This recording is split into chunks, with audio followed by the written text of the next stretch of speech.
Hello, congratulations on the purchase of your Intech Soul Dawn. My name is Caleb. I'll be doing an orientation with you today. We can start right up here in the front. So right here you have your power tongue jack. It's on-off switch, does that light, helps to see when you're backing up in the dark, or if you just need an extra light on outside, it's also nice for that.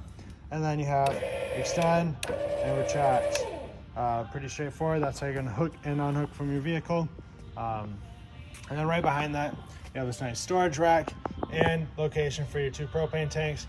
You can see I have it taken apart. One of your propane tanks is taken out. And I have a test tank on there, so we can run some of the propane stuff later. But it has this nice cover over top of it that gets held on by 2 pins there, which go here and here.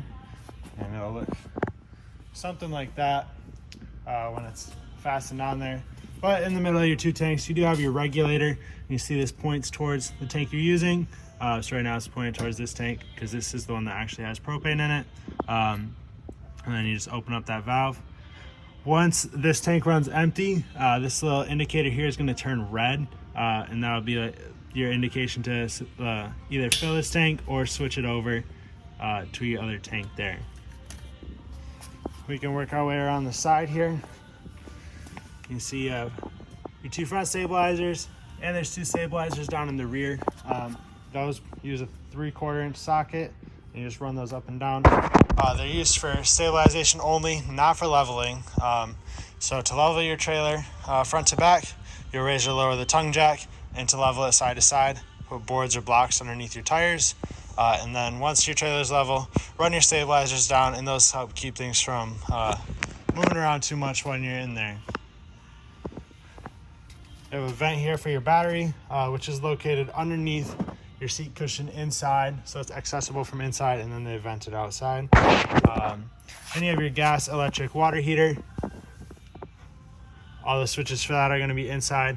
Down at the bottom is your anode rod. Over time, that anode rod is going to corrode, but that corrodes so that the tank on here doesn't corrode, so it's normal for it.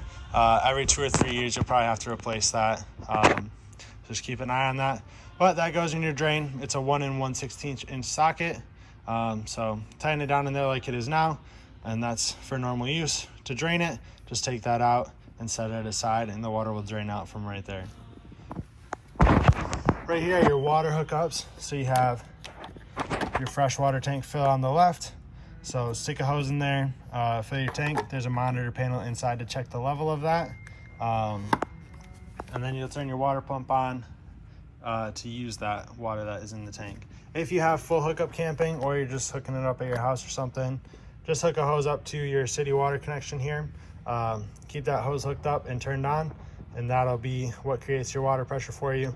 I do recommend you use a water pressure regulator with that, just because not all campers are rated, like the water systems aren't rated to handle full city water pressure like the water lines in your house would be. This door also has a little opening so you can keep that hose running through there and close the door over top of it. Right down below that, you have storage for your sewer hose. Just turn this lock on the side, slide your hose right in there. It helps keep that from smelling up or getting things dirty in your other storage compartments.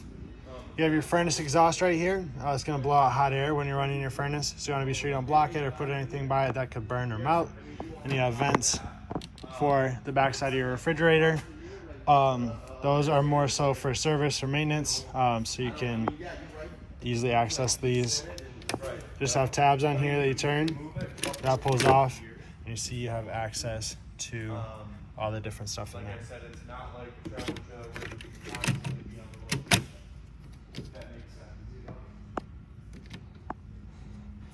Then right here, you have a hookup for a portable solar panel that'll trickle charge your battery. You just plug it in there, set it up alongside here wherever the sun's facing, and that'll charge the battery like I said. And then below that, you have input for cable or satellite. So if you're staying at a campground that has cable hookup, or if you have a portable satellite dish, that's where you hook your coax to. And then you have your 30 amp power cord, just a twist lock on there. I do recommend you use a 30 amp surge guard to help protect the electronics inside. in the event of a power surge. Things are becoming more and more technology reliant, especially in trailers, and Intech is known for having a lot of electronics and higher tech stuff on them. So surge guard will help to protect that and protect all that equipment.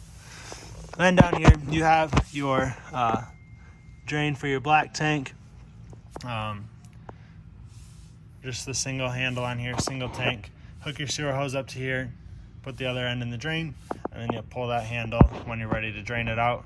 And you'll be able to see the level of that on your monitor panel inside. Once it's fully empty, just close that valve, put your cap back on, and then you can put your sewer hose in the storage compartment that is up there. You do also have an outdoor shower up here. You see this blue slinky coiled hose. It's got a quick connect fitting on here. That connects right in here, and a nozzle that is in the middle of all that. It's in a nice convenient spot that you can rinse off. Once you're done draining your tanks there, rinse your hands off. Sometimes obviously that gets a little gross. On the back here, have a nice little bumper on the back to help protect the back end there. License plate bracket in the middle. And it is prepped for a mobile vision backup camera. Right there, that's what that plate is for. So if you got a camera, that plate would get removed and replaced with the camera. And have the main entry door, just a single step. Your awning up here, controls for that are inside. That does also have arms built into it. And you have your storage compartment up here. See, this cover here is for your front glass. It slides into this track right up here. Now it'll be for when you're traveling down the road, so you don't get rock chips or hopefully not a crack in there as well.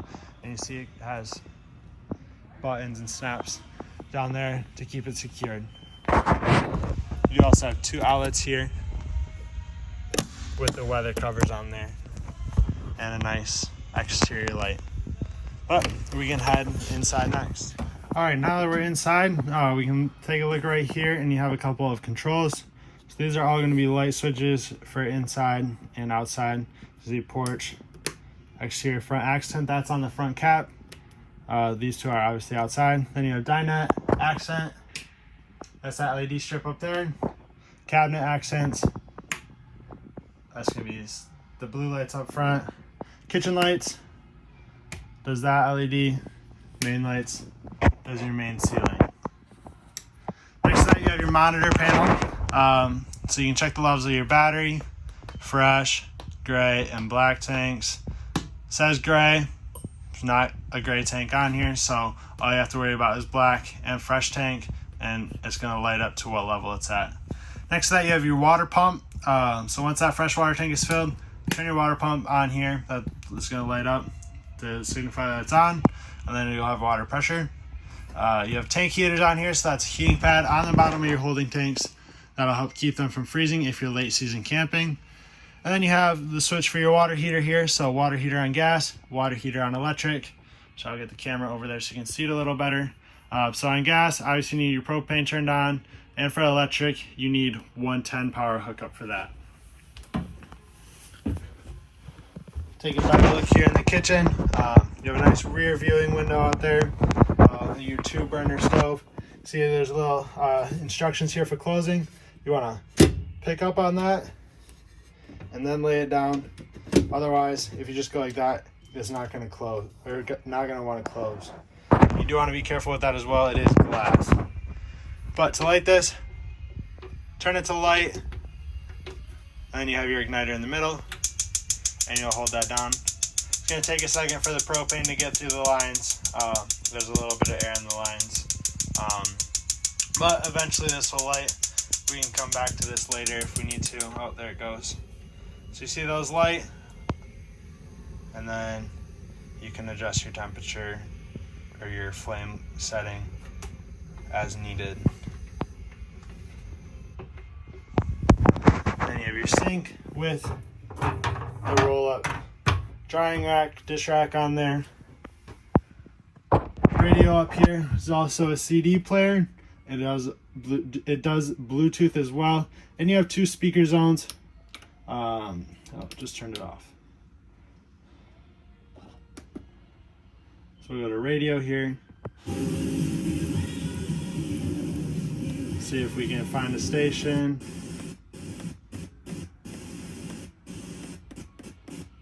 Casinos, play it again.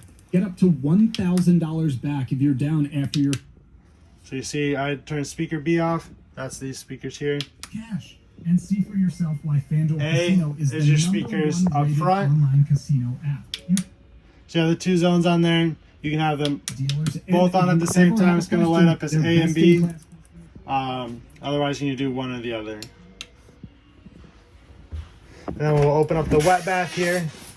So you have the shower, and then your toilet with the flush.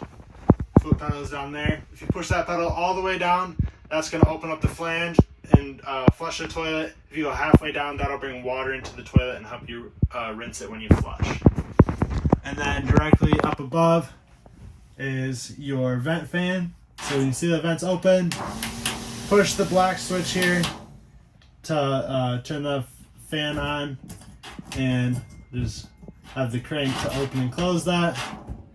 With that, you do want to be sure that that's closed for rain. Obviously this room is waterproof, but you still don't want rain getting in there. It's not ideal. And when you're going on the road, you want to make sure that vent is closed as well, so that a gust of wind or something doesn't bend or damage or break that vent up there. Then you have your standard microwave. Just hooks up to a 110 outlet. Will work just like a microwave in your house. You have your mini fridge, or your fridge here. You have your controls for right up top. So your on off, just push that button in to turn it on. See, it's on auto right now, so that's going to automatically switch between gas and electric. It's going to prefer electric, and if it can't find the 110 power, it'll switch over to gas.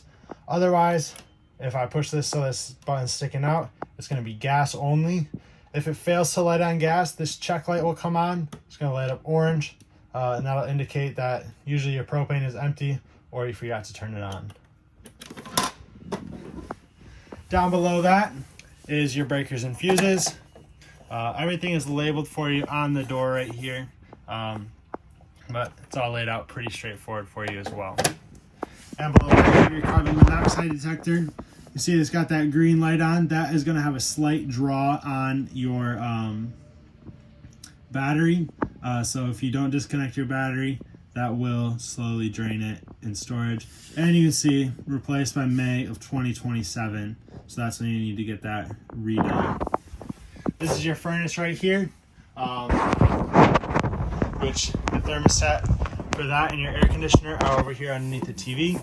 On the left, you have power and also mode. So you can click through that. You have different fan speeds, auto, high, and low. I keep it on auto. Then you have AC. We'll let that kick on here real quick. There it goes. You do have vents on all four sides here, or you can have it blow out the bottom. Just open and close those there. We can click this over to heat to the furnace. Raise or lower your temperature with that setting, or with the arrows. Sorry, it's gonna be a little loud in here for a second until the AC kicks off. Just doing a little cycle before it shuts off. There it goes. Up front here, around your dinette, you have some good storage on the sides. These doors are supported, so you don't have to prop them up or hold them up, and they are magnetic as well. And you can see up here in the front compartment, that cushion right there is going to allow you to turn this all into a bed. It's going to stretch across here, and then you can use the cushion to fill in the gaps that you need to. To remove this table, just pick up on this tabletop here, and for the foot, you'll just twist that to loosen it, and you'll pull it up. You can hear the furnace is running now, which we'll turn that off so it's a little quieter here. That furnace is going to run for a couple minutes after you turn it off, just to do a cool down cycle. So I turned it off, it's still running. That's completely normal. It's just cooling down the core in there. You have more storage here, same thing, magnetic, and it's also got props on it. And then you have your smoke detector up top here. More light switches, main lights and dinette accent there, same ones. that are also on that panel, just a different spot, so it's a little bit more accessible. And you do have your blackout shades up front here. This is bendable on the bottom, so it can fit and mold to the contours of this front glass and front cap that's curved. Over here you have your battery disconnect. Right now it's in the on position, so the battery is on. If you turn that to the off position, that's going to disconnect your battery, but it also keeps the battery from charging. So if you want your battery to charge when you're hooked up to shore power or to your vehicle, make sure this is in the on position. And you do also have 12 volt hookup here and USB for your charging cords. One more vent fan up here in the kitchen. Your controls here for the fan speeds. This is an inline fuse right here, so if your fan stopped working, check this fuse. This just unscrews and pulls down. It's a glass fuse in there. And then you have your crank to raise and lower the lid on there. And lastly, we have your TV here. It's got a little locking mechanism on it to keep it secure. So to release that, so you can tilt it and turn it, pull on this. If you're unlock, it's going to be hard to get this one-handed. There it goes. Then you can pull it out and tilt it. And you can see your connections back here. So this connection here with the red light up here is your antenna booster. So right now with that red light on, that means your antenna is on. If we turn or push that button, that'll turn it off. You want that off if you have cable or satellite hooked up on the outside. With this on and you have cable and having cable hooked up, you're not going to get any channels. Push that shut there. So that is going to be everything for the inside. I want to thank you for purchasing at Terrytown. We appreciate your business and congratulations.